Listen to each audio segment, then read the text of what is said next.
আলোচিত সমালোচিত মিল্টন সমাদ্দারের বেশ কিছু বক্তব্য জন্ম দিয়েছে রহস্যের। এক এক গণমাধ্যমকে এক এক সময়ে ভিন্ন ভিন্ন রকম বক্তব্য দিয়েছেন তিনি। সর্বশেষ রমজান মাসে কি পরিমাণ অর্থ অনুদান হিসেবে পেয়েছেন তার বক্তব্য ছিল এমন। রোজার মাসে আগের মাসে 2 মাসে প্রায় কোটি টাকা, 2 কোটি টাকা, 1 কোটি টাকা আসছে। অথচ একদিন আগেই অন্য এক গণমাধ্যমে তিনি জানিয়েছিলেন এ অনুদানের পরিমাণ 1.5 কোটি টাকা। একদিনেই অনুদানের পরিমাণ কমে গিয়েছিল 50 লাখ টাকা।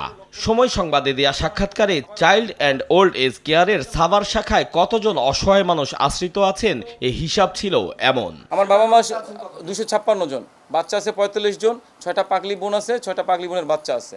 এখানে আছে কত 20 জনের মতো, না 20 জন আছে। সাভারে, আপনি সাভারে যেয়ে মাথাপতি গুনে নিতে পারবেন, কোনো অসুবিধা নেই।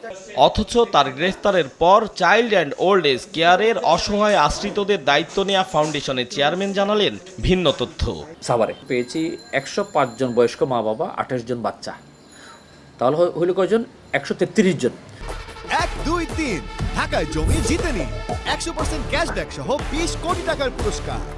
তার গ্রেফতারের পর রিমান্ডে জিজ্ঞাসাবাদে 900 মরদেহ দাফনের বিষয়টিও অতিরঞ্জিত বলে স্বীকার করেছেন তিনি নিজেই, যা জানিয়েছেন ঢাকা মহানগর গোয়েন্দা পুলিশ প্রধান। সেটা বলেন যে আসলে 900 লাশ তো আসলে আমি কবর দিইনি, আমি আসলে 900 লাশ আমি বেসিক্যালি সোশ্যাল মিডিয়ার মাধ্যমে প্রচার করে আমি টাকা দণ্ড এগুলি করেছি। সেটা পরবর্তীতে সে বলেছে যে 135টা লাশ সে দাফন, 135টারও কিন্তু সে এখনো হিসাব দিতে পারে নাই। বিভিন্ন সময় বারবার গণমাধ্যমে মিল্টন সমাদ্দার অভিযোগ করেছেন অসহায় অসুস্থদের চিকিৎসা দেয়া হয় না কোনো সরকারি হাসপাতালে। কোথায় চিকিৎসা হয় না, কোথাও আমরা কোনো হসপিটালে নিয়ে যাই না, ভাই।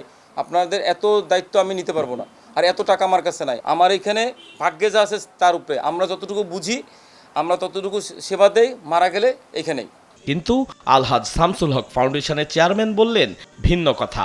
গত 2 দিন আগে আমরা একটা বাচ্চাকে খুব খারাপ অবস্থা দেখেছি, তো আমরা ওই বাচ্চাটাকে বারডেম হসপিটালের একজন শিশু বিশেষজ্ঞের কাছে পাঠিয়ে যেই চিকিৎসাটা দরকার সেই চিকিৎসাটা নিয়ে ওষুধপত্র নিয়ে তাকে এখানে নিয়ে এসে রেখেছি। আগামীকালকেও আর 2 জন রোগী আমরা এখান থেকে পাঠাবো, একজন বারডেমে যাবে, একজন যাবে ডিএমসি ঢাকা মেডিকেল কলেজে। বললেন অসহায় এই আশ্রিতদের আহার এবং চিকিৎসা সহায়তা দিতে এ দায়িত্ব নিয়েছেন তারা। সমাজসেবা অধিদপ্তরের নির্দেশনা না পাওয়া পর্যন্ত চালিয়ে যাবেন এ কার্যক্রম। আতাউর কাউসার, সময় সংবাদ, ঢাকা।